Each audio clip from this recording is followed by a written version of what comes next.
राम जी से पूछे जनकपुर के नारी, बता द बाबुआ लोगवा देत काहे गारी, बता द बाबुआ लोगवा देत काहे गारी, बता द बाबुआ। राम जी से पूछे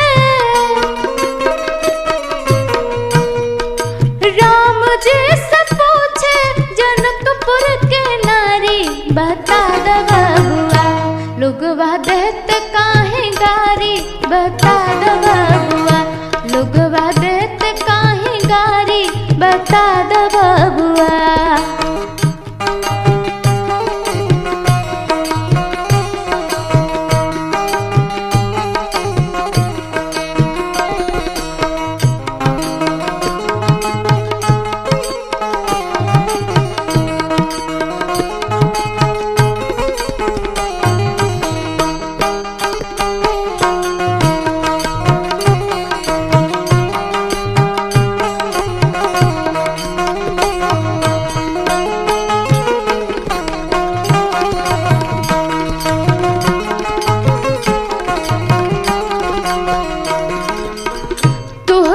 पूछो है धनुक धारी,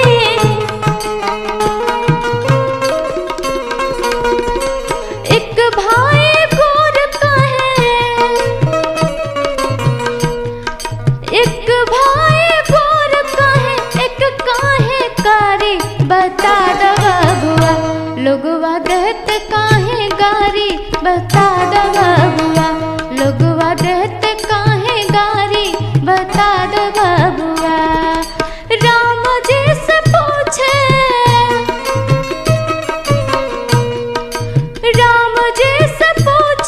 जनकपुर के नारी, बता द बाबुआ लोगवा देत काहे गारी, बता द बाबुआ लोगवा देत काहे गारी, बता द बाबुआ।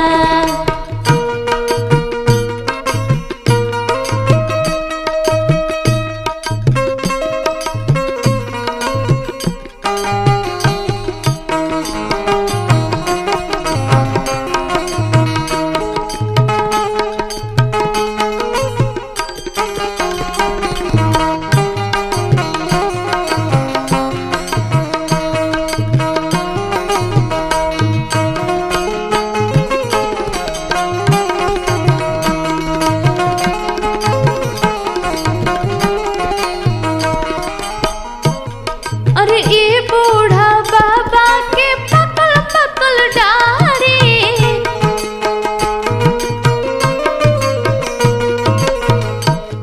अरे बूढ़ा बाबा के पकल पकल डारी,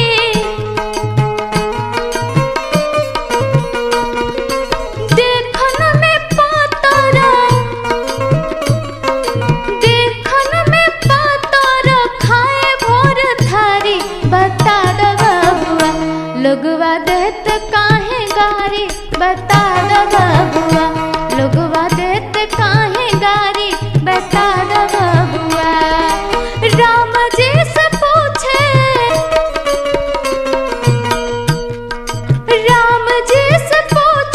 जनकपुर के नारी, बता द बाबुआ लोगवा देत काहे गारी,